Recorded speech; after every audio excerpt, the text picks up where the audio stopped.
سائنسدان خبردار کرتے رہے ہیں کہ ہم نے امراض کے جنگلی حیات سے انسانوں میں منتقلی اور پھر ان کے دنیا بھر میں پھیلنے کے لیے ماحول کو سازگار بنا کر رکھا ہے۔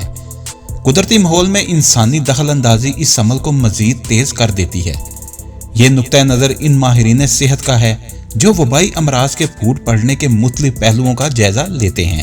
راز ٹی وی کی ویڈیو میں خوش آمدید۔ اگر آپ نے ہمارے چینل کو ابھی تک سبسکرائب نہیں کیا تو کر لیجئے۔ اپنی ان کوششوں کے نتیجے میں انہوں نے نشاندہی کا ایک ایسا نظام واضح کیا ہے جو جنگلی حیات سے انسانوں کے اندر امراض کی منتقلی کی پیشگوئی کر سکتا ہے۔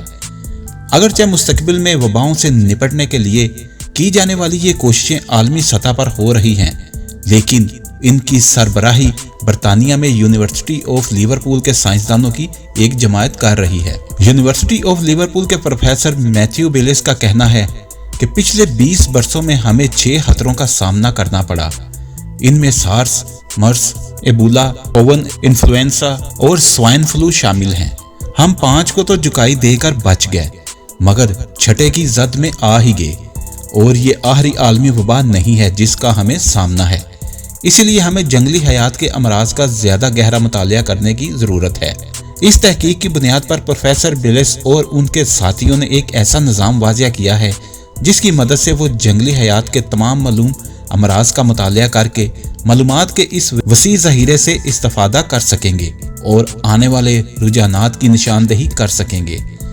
سائنسدان کہتے ہیں کہ اگرچہ ترجیحی بنیادوں پر کسی جراثومے کی نشاندہی ہو جائے تو پھر اس سے پیدا ہونے والے مرض کی روک تھام اور علاج پر زیادہ توجہ مرکوز کی جا سکتی ہے۔ کئی سائنسدان اس بات پر متفق ہیں کہ جنگلات کی کٹائی اور جنگلی حیات کے مسکنوں پر انسانی تجاوزات جانوروں سے انسانوں میں امراض کی منتقلی میں مددگار رہے ہیں۔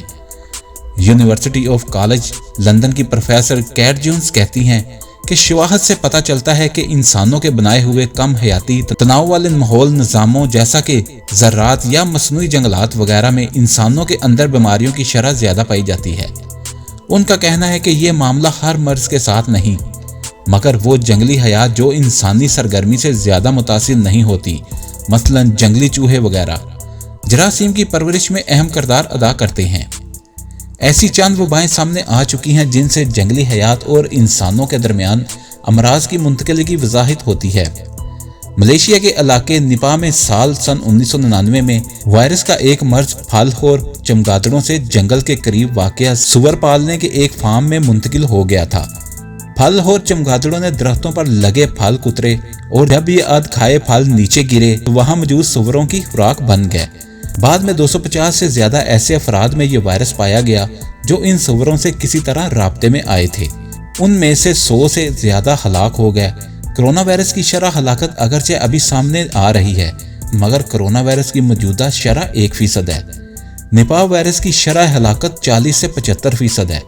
جنگلات کے قریب واقع فارم اور ایسے بازار جہاں جنگلی جانوروں کی تجارت کی جاتی ہے، ایسے مقامات میں جہاں انسان اور جنگلی جانوروں کے درمیان رابطہ اور بیماریوں کا تبادلہ ہوتا ہے۔ یونیورسٹی آف لیورپول کے پروفیسر ایرک فورے کہتے ہیں کہ ہمیں ایسے مقامات سے ہوشیار رہنا چاہیے اور کسی غیر متوقع صورتحال کے لیے تیار رہنا چاہیے۔ انسانوں کے اندر سال میں 3-4 نئی بیماریاں پیدا ہو رہی ہیں۔ ایسا صرف ایشیا یا افریقہ میں نہیں بلکہ یورپ اور امریکہ میں بھی ہو رہا ہے۔ پروفیسر بیلس کہتے ہیں کہ نئی بیماریوں کی نشاندہی کے لیے نگرانی کا نظام بہت اہم ہے۔ پروفیسر فورے کہتے ہیں کہ موجودہ بحران نے قدرتی ماحول میں انسانی مداخلت کے خطرات ہم پر واضح کر دیے ہیں۔ ان کے بقول ہم جو کھاتے ہیں اور جو قدرتی وسائل استعمال کرتے ہیں اور جو اشیاء ہم اپنے سمارٹ فون میں استعمال کرتے ہیں جن سے لوگ دولت پیدا کرتے ہیں، ہمیں سوچنا چاہیے کہ ان سب کا اثر پڑتا ہے۔ اگر آپ کو ہماری ویڈیو اچھی لگی ہے تو اس کو لائک اور شیئر کریں اور ہمارے چینل کو سبسکرائب کرنا نہ بھولیے۔ شکریہ۔